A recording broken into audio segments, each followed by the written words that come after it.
Salam sehat dan bahagia, Gulo Klepo Official dengan bangga mempersembahkan cerita legenda Nusantara. Legenda Timun Mas, rahasia di balik butir timun emas.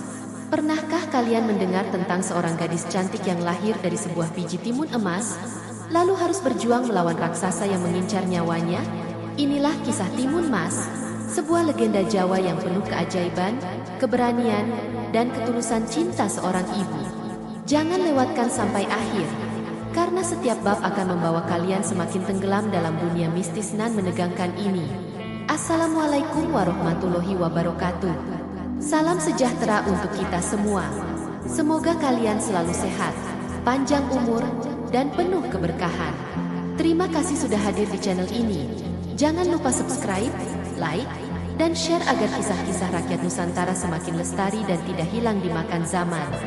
Hari ini, kita akan membahas sebuah cerita legendaris dari tanah Jawa, yaitu kisah Timun Mas. Di sebuah desa subur di Jawa Tengah, tinggallah seorang janda tua bernama Embok Srini. Ia hidup seorang diri di rumah bambu kecil dengan halaman sederhana. Setiap pagi ia berjalan ke sawah, menyiangi rumput, mencangkul tanah, dan menanam padi. Hasil kerja kerasnya hanya cukup untuk makan sehari-hari. Namun bukan soal rezeki yang membuatnya sering meneteskan air mata. Yang paling ia rindukan adalah hadirnya seorang anak yang bisa menemaninya, memanggilnya ibu, dan mengusir sepi di hatinya. Malam hari, di bawah cahaya bulan purnama, Embok Rondo selalu bersujud, berdoa dengan suara lirih. Ya Tuhan, beri aku seorang anak. Aku rela mengorbankan apapun, asal aku bisa merasakan menjadi seorang ibu. Doa itu begitu tulus hingga terdengar oleh makhluk yang sedang berkeliaran di hutan lebat, Buto Ijo. Dengan suara menggelegar, Buto Ijo berkata, "Embok Rondo, aku bisa memberimu anak, tapi ingat, saat dia dewasa, kau harus menyerahkannya padaku." Dalam ketakutan, Embok Rondo menatap raksasa itu. Hatinya berguncang, tetapi kerinduannya pada seorang anak jauh lebih besar. Ia menerima biji timun emas yang diberikan. Keesokan harinya, Embok Rondo menanam biji itu di kebunnya. Ia merawatnya setiap hari. Beberapa bulan kemudian, pohon timun tumbuh subur. Dari salah satu buah timun besar berkilau, terdengar suara tangis bayi. Dengan hati haru, Embok Rondo mendapati seorang bayi perempuan cantik di dalamnya. "Anakku, kau hadiah terindah dalam hidupku," ujarnya.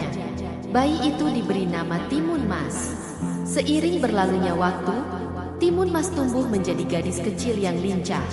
Ia berlari di pematang sawah, tertawa riang saat mengejar kupu-kupu, dan membantu ibunya menumbuk padi di lesung bambu. Rambut hitamnya terurai panjang, kulitnya kuning langsat bercahaya, senyumnya manis seperti matahari pagi. Seluruh warga desa mengenalnya sebagai anak yang baik hati, sopan, dan rajin. Kehadiran Timun Mas membuat rumah Embok Rondo yang dulu sunyi kini dipenuhi tawa bahagia. Embok Rondo merasa hidupnya lengkap. Namun jauh di dalam hatinya, ada ketakutan yang terus menghantui. Ia tahu bahwa kelak Buto Ijo akan menagih janji. Setiap kali ia melihat Timun Mas tertawa, hatinya diliputi kecemasan. Bagaimana jika suatu hari raksasa itu datang menjemputnya? Meski begitu, ia berusaha menyembunyikan rasa gelisah itu agar Timun Mas tetap hidup bahagia. Ketika Timun Mas beranjak remaja, kecantikan dan kebaikannya semakin terpancar. Desa semakin menyayanginya. Namun di suatu sore, saat Timun Mas sedang menimba air di sumur, bayangan besar tampak dari arah hutan. Buto Ijo berdiri jauh di tepi pepohonan, menatap dengan sorot mata buas. Nafasnya menggelegar, tubuhnya menjulang tinggi seakan siap melangkah mendekat. Timun Mas tidak menyadari kehadirannya, tetapi Embok Rondo yang melihat dari kejauhan hampir pingsan karena takut. Malam itu, Embok Rondo tidak bisa tidur.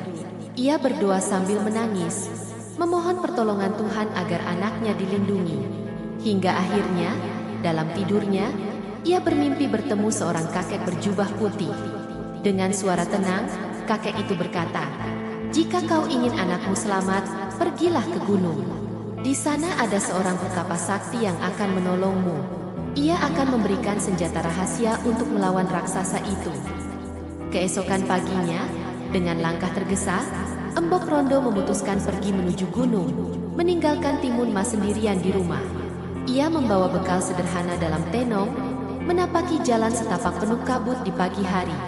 Hatinya berdebar, tetapi tekadnya bulat. Ia harus menemukan pertapa itu agar putrinya tidak jatuh ke tangan Buto Ijo. Perjalanan Embok Rondo menuju gunung tidaklah mudah. Ia harus melewati jalan setapak yang terjal, menyeberangi sungai kecil yang deras, dan menahan teriknya matahari siang. Namun, demi keselamatan putrinya, ia tak mengenal lelah. Napasnya tersengal, peluh membasahi kening, tetapi langkah kakinya mantap. Akhirnya, ia sampai di sebuah gua sunyi yang dipenuhi aroma dupa dan suara gemericik air dari pancuran alam. Di dalam gua itu, duduklah seorang pertapa tua berjanggut putih, dengan wajah teduh penuh wibawa.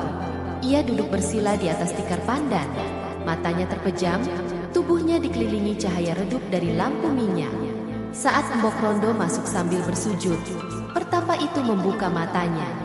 "Aku sudah tahu maksud kedatanganmu, Embok Rondo," ucapnya dengan suara dalam dan tenang.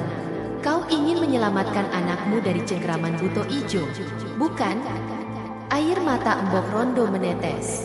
"Benar, aku mohon, tolonglah anakku. Aku tidak sanggup kehilangan dia.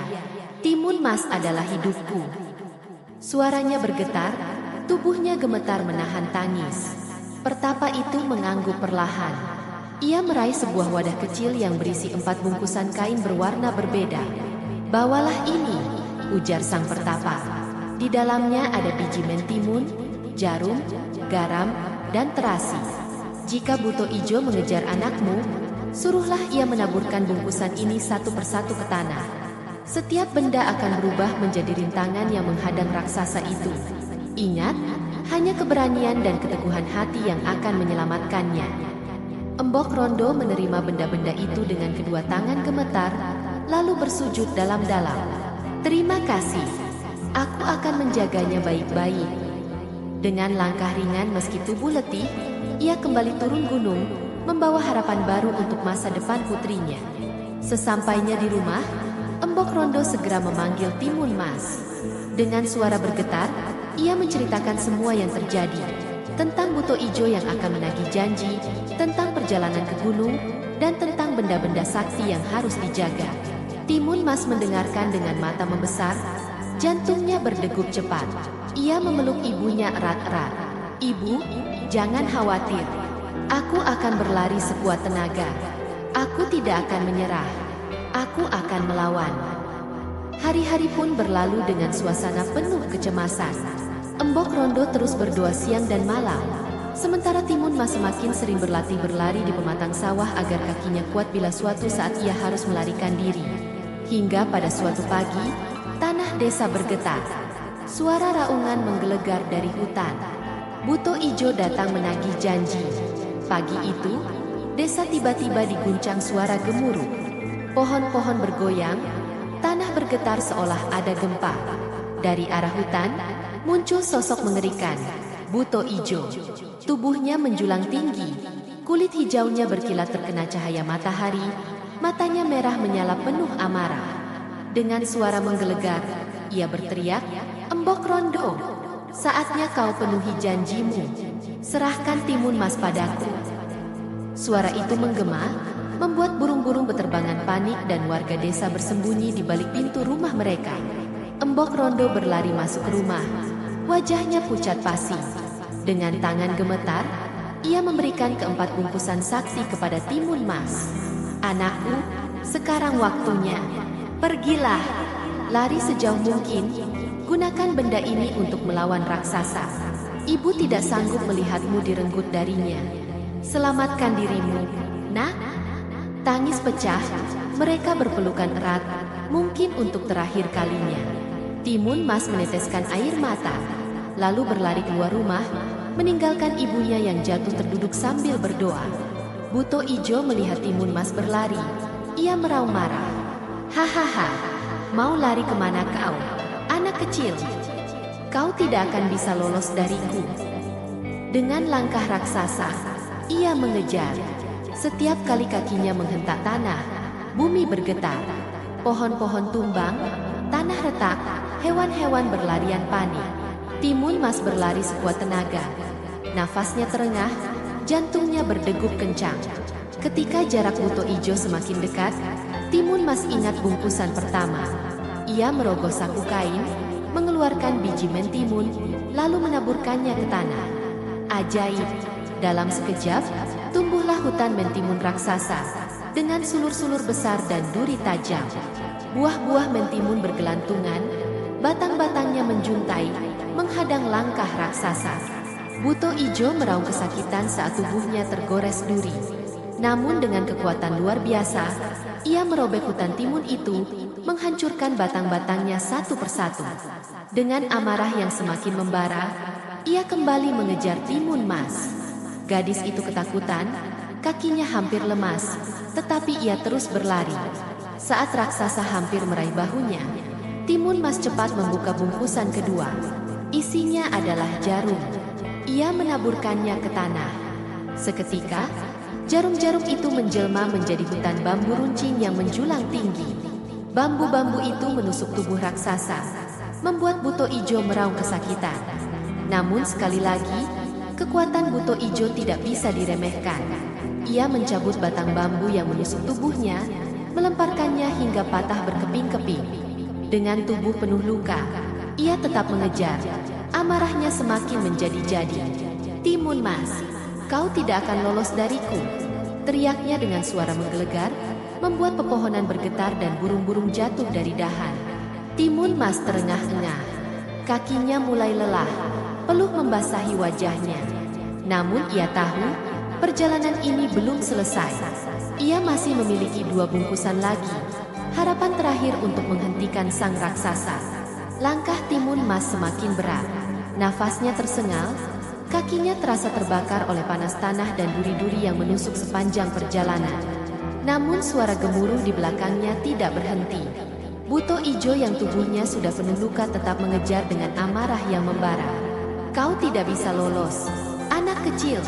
Aku akan melahapmu hidup-hidup, teriaknya, suaranya bergema seperti petir menyambar. Dengan cepat Timun Mas membuka bungkusan ketiga. Ia menaburkan garam ke tanah. Seketika, tanah yang kering berubah menjadi lautan luas. Gelombang tinggi bergulung, air asin menenggelamkan pepohonan. Timun Mas hampir hanyut, tetapi ia berhasil berenang ke tepi.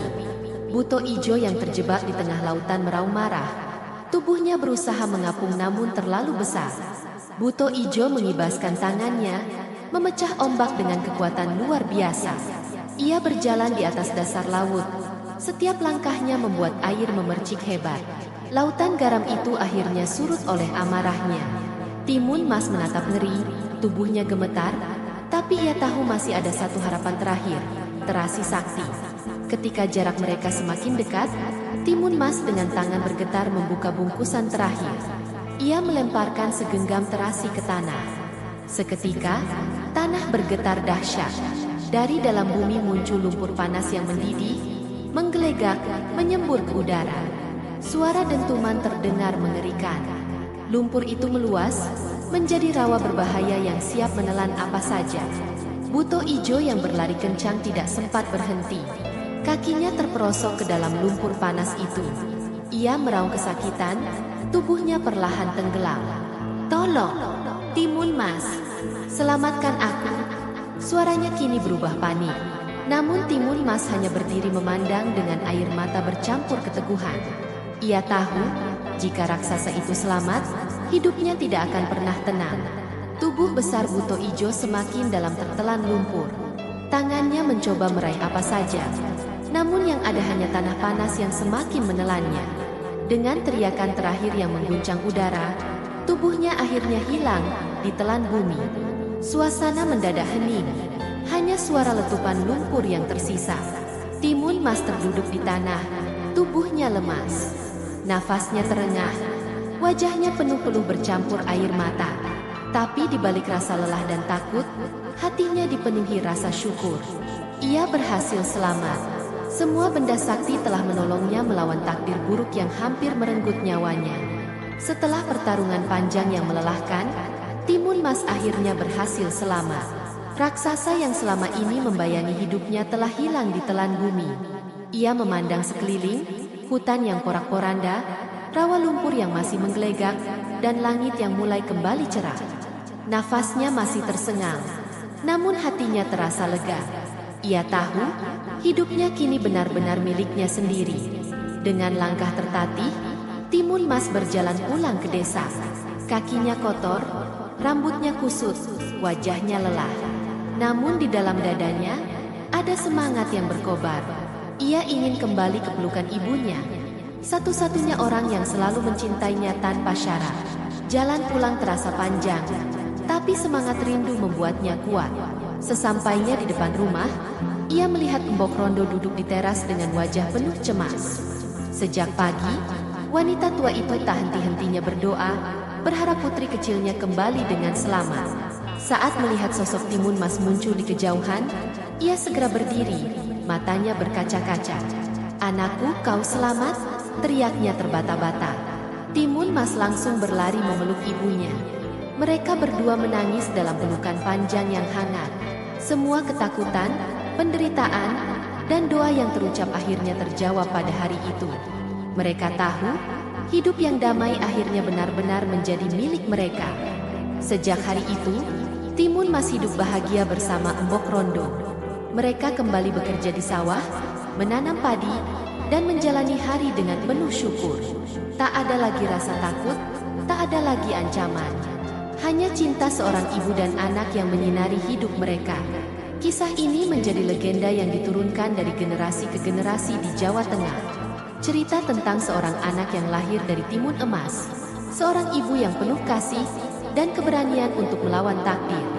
Demikianlah akhir kisah legenda Timun Mas, cerita rakyat dari Jawa Tengah yang telah hidup ratusan tahun dalam ingatan masyarakat. Dari kisah ini kita belajar bahwa kasih sayang seorang ibu adalah kekuatan terbesar. Keberanian akan selalu mengalahkan kejahatan. Setiap janji harus dipikirkan masak-masak. Embok Rondo hampir kehilangan anaknya karena tergesa-gesa membuat perjanjian dengan makhluk jahat. Pesan ini mengingatkan kita agar selalu berhati-hati dalam setiap keputusan besar. Kisah Timun Mas bukan hanya legenda, tapi juga cermin kehidupan, bahwa cinta, doa, dan keberanian adalah senjata paling ampuh untuk menghadapi cobaan hidup. Semoga kita semua bisa mengambil hikmah dari kisah ini dan menerapkannya dalam kehidupan sehari-hari. Jangan lupa untuk subscribe agar bisa terus mendengar kisah-kisah rakyat Nusantara lainnya. Semoga kita semua selalu diberi kesehatan, rezeki yang melimpah, dan hati yang penuh keberanian. Terima kasih dan wassalamualaikum warahmatullahi wabarakatuh.